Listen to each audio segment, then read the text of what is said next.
Well, I think the answer is yes. Because finally it boils down to what does that all mean for you? So for me in my life, I think as I reflect back today, um, there were seven C's which have really stood out for me. And that's where I kind of divide my experiences. The first one being about what your purpose is. It's really the clarity about who you are, who you want to be, how would you be known. And I think, the sense of purpose obviously keeps evolving with life. But clarity is the cornerstone of defining the road that you take in your life. For me, I came from a background where my parents were doctors. So I actually, after school, started with a medical school. But believe you me, I ran away after 6 months because I just found it not, I found it tough. I just could not relate with it. And I just felt it wasn't my calling. I was a huge disappointment at that stage to my parents, as you can imagine. Um, but I insisted and held my ground about doing psychology. I gave up on sciences because I felt that's not something I'm going to be doing. And therein started my journey with management and then the corporate world. Today, I look back, it all seems to make sense. But believe me, when I was 18 and I was taking that decision, nothing made sense.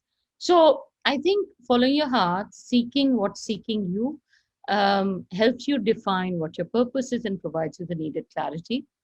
The second C for me is about, you know, as you seek clarity, the choices that you make, because finally your choices define you. So, not just the job that you take, but the person you get married to, um, the risks you take, the friends you make, the employers you choose, all in some way define you for the next phase of your life.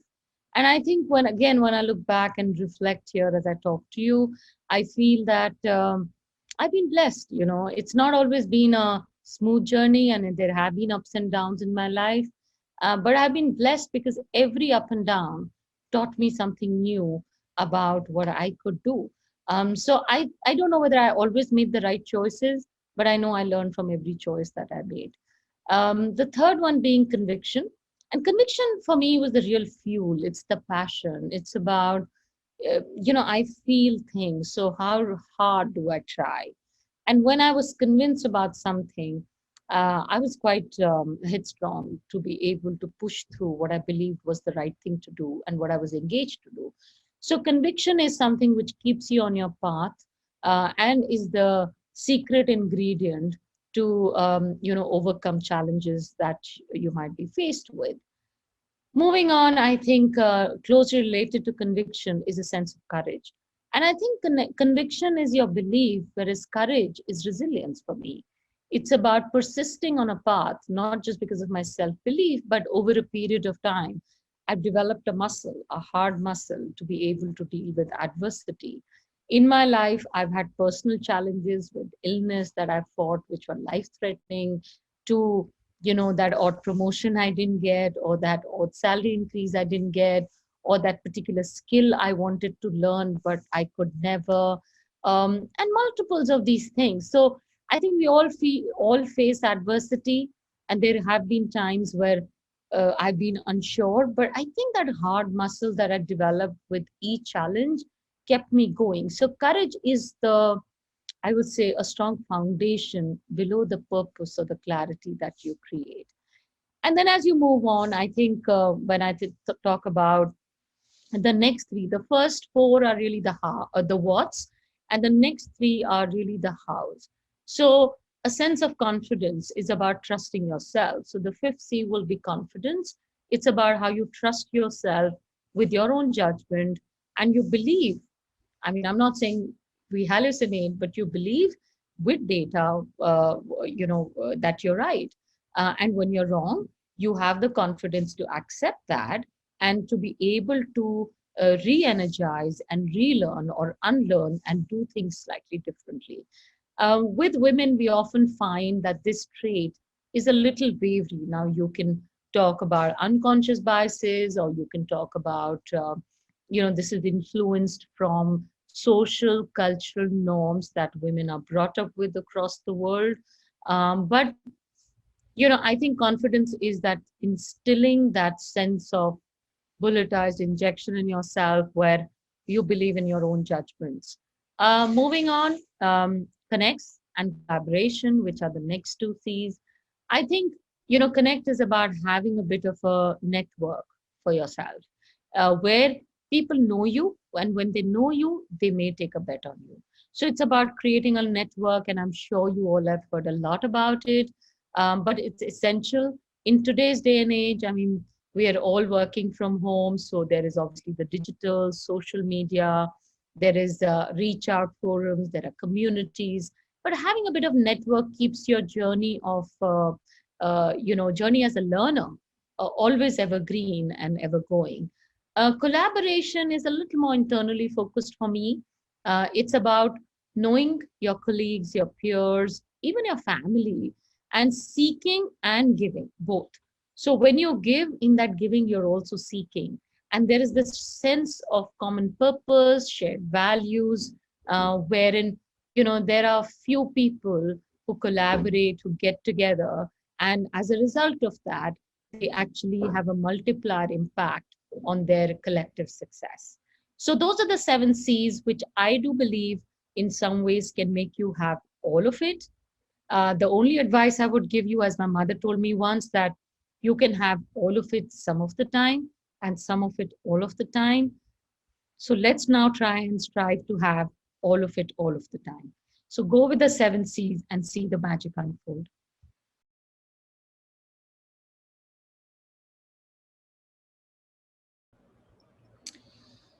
As I said, clarity is really the start. It's about getting to know yourself.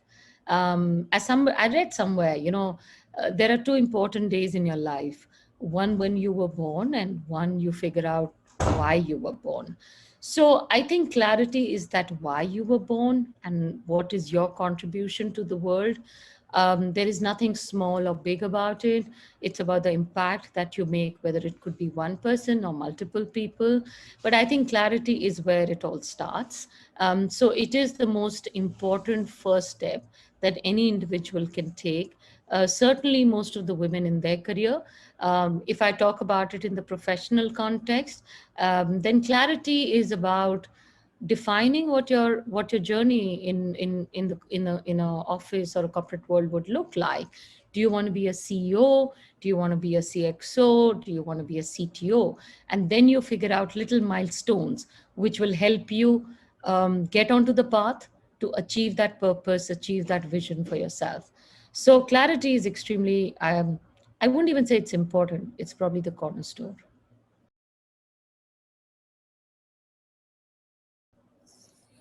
Well, there are multiple crossroads, but the three which stand out for me would be marriage, mobility, and maternity.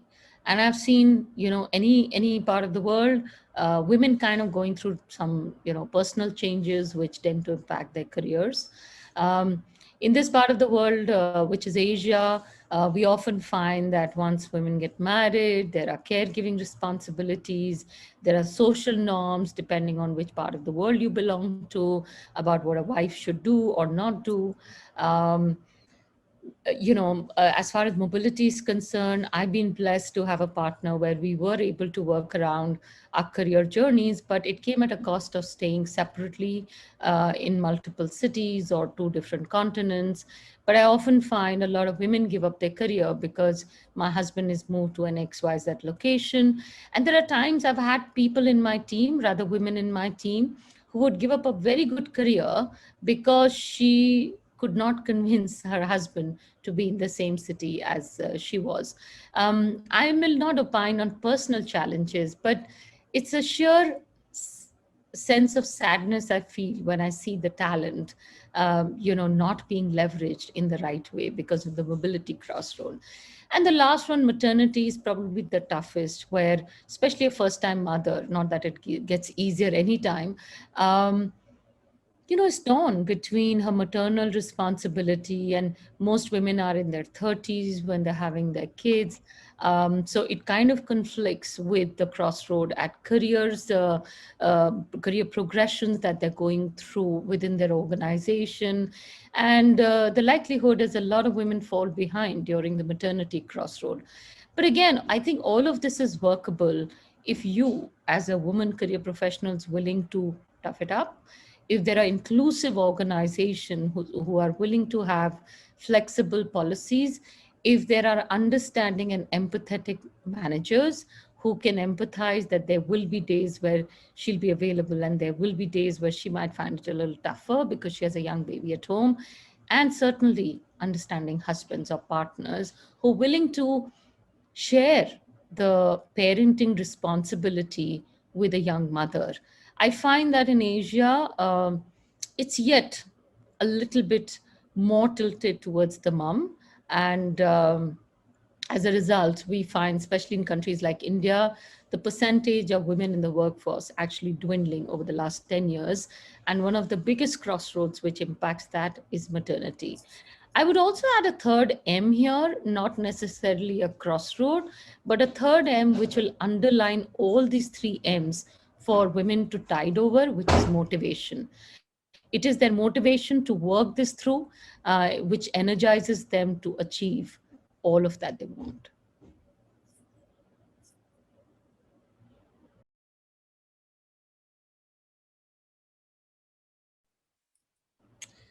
Well, how can it help you excel personally and professionally?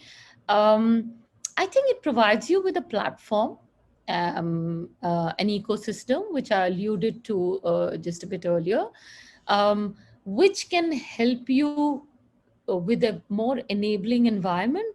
It can help you learn from other people's experiences, whether successful or the mistakes that they made, so that you can kind of evolve your journey in the right way. So, Connect will give you that networking, that platform where you can position yourself rightly and launch your career in a slightly different way. Collaboration gives you a safe environment when you have peers and colleagues who are watching your back, wherein you can take calculated risk and multiply your collective success. So I think the two together are a very potent combination of achieving your own purpose, because there are very few people, well, I don't know of any, who probably can do it all by themselves. So this is about creating a collective, creating an environment, and helping yourself by seeking the right inputs from many others out there.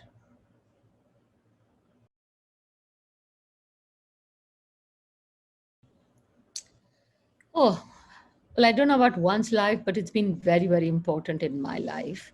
I think I've actually never believed in formal mentoring programs to the extent of relying on my organization. So anything around mentoring in the market, I would seek out. I would reach out to people that I would look up to learn from them, to get mentored by them. But I think mentoring is about that, that connect we talked about, where you kind of share and care for each other. And I've had some really strong mentors, a lot of them were men, who helped me take some of the risky decisions which I probably felt a little scared about. My mentors believed that I could do much more than I thought I could do. So I think mentoring is absolutely important. It can come informally or formally. I remember when I was jumping onto my entrepreneurial journey and I was scared. I was talking to one of my key mentors who said, "What are you feeling scared about?" And I said, "Well, what if it doesn't work?" And he said, "What if it doesn't work? What will you do?" And I said, "Well, I'll go back, find myself another job. Maybe it won't pay me as well, but whatever." And he said, "Well, that's not such a bad option." And I looked at it and I said, "Well, that's not such a bad option." And that's what made me jump. So I think mentors kind of are a little bit reflective mirrors. They help you think more clearly. They help you do experiential learning with their experiences. And it's certainly a must do for any professional who's seeking further progress of their career goals in the life. And mentors are everywhere. It just takes that one little LinkedIn email to get a mentor. takes a simple reach out, and of course you can have go through formal programs and seek the right mentor for yourself. So mentoring is important because of the learning and the support that you can seek from a mentor, especially when you are going into new paths, new territory, or trying to achieve stretch goals.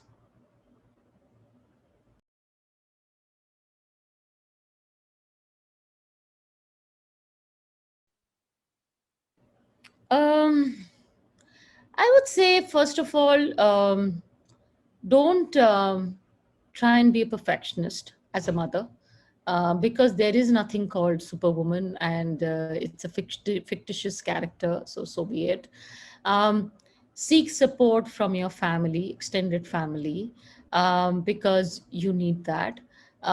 Don't let the guilt overplay itself when you leave your child behind. I've had two children. They are 17 and 21, and my 21-year-old once told me, "Mom, when I grow up, I want to be like you."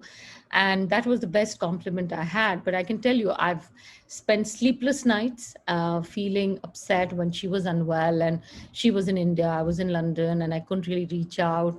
um, I've kind of been guilty of not being there for every PTA meeting of my children. I haven't been there when my son was unwell. But does it make me a bad mother? No. Does it warrant that I give up on anything that I aspire to do professionally? No. So I think there's a lot of work which women have to do on themselves, and also unlearn the social norms that they have been asked to conform to. Very often you'll hear this from your mums or mom-in-laws, or more so from the women in the house than men. This is what you're supposed to do. So I think sitting down and giving a sense of your wish list to an extended family would be a good first step. It takes a village to raise a kid, so certainly leverage your extended family to raise your child. Um, and lastly, I would say seek organizational support, because a lot of companies today do want to give that helping hand to young mothers. They have policies which are tuned to, how they can support you in your journey. But at the same time, it's a give and take relationship. If the organization is extending their hand to help, I think what they're looking for is some serious commitment in terms of, the priorities that you may be driving at work. So I think maternity crossroad is a lot of reflection on yourself, seeking support from your ecosystem, and treading the journey, with equal amount of passion and not getting deterred with a sense of guilt.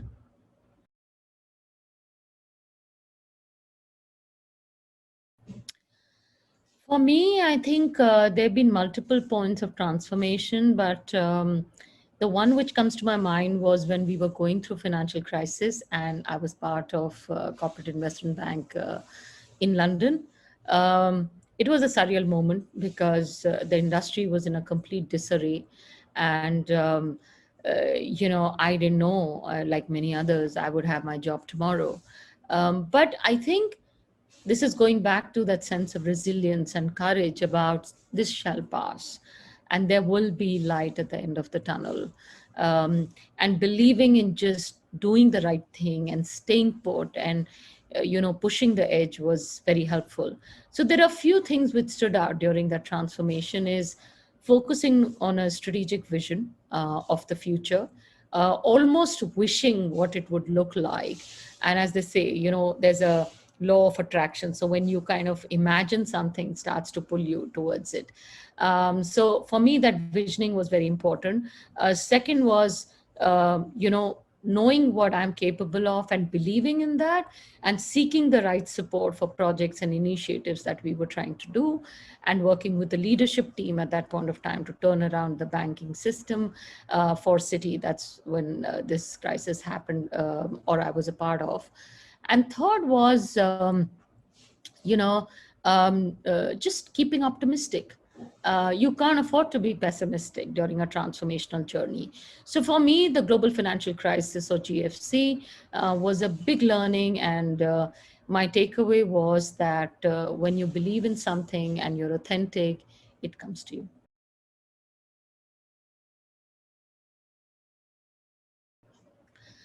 Oh, well, we're really talking about an intersectionality question here where I'm a woman and I'm brown. And I think I was working in a team which was largely white men, maybe a few women, but largely white men. Um, it wasn't easy, to be putting it very candidly. I think in the early days, um, acceptability was not fully there. It was kind of very subtle, but I could sense it. And very often, people were surprised that I was working in a certain role and in a certain way, because perhaps their association with not just brown women, but brown people was slightly different. So I won't say that I was subject to massive racism, but there were these undercurrents which would play out and they would hurt. So I think I've gone through some of those moments in my career where whether I was working in Europe or in North America. But what helped me is just sticking to the purpose and pushing my way along. I had to work a little harder to convince people about what I could achieve and what I could do. But in the end, going back to the mentors, I got the right mentors and I persisted, going back to the resilience part, and I transcended that journey.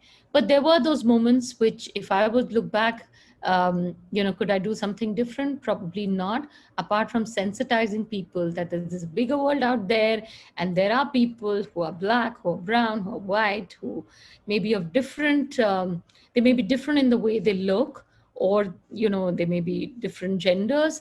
But finally, what makes them successful or not successful is their capability. All they need is a nurturing and a sensitive environment.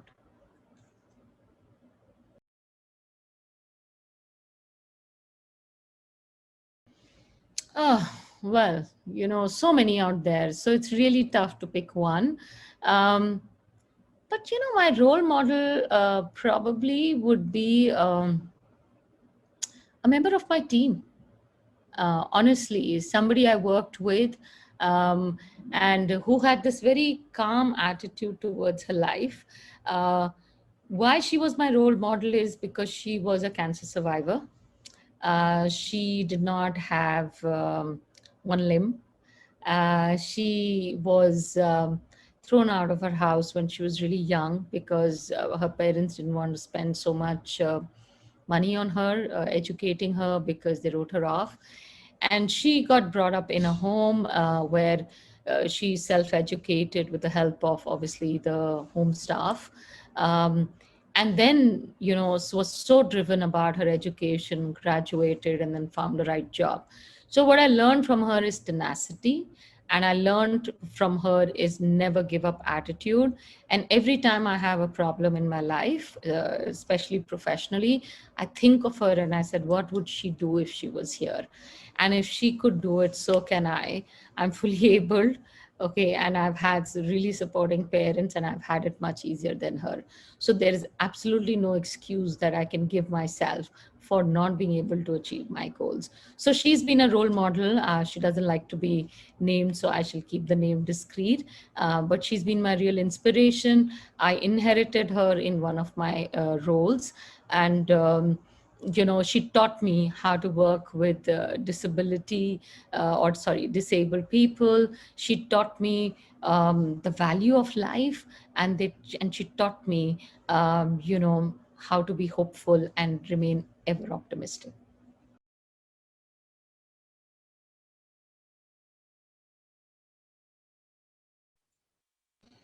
Hmm.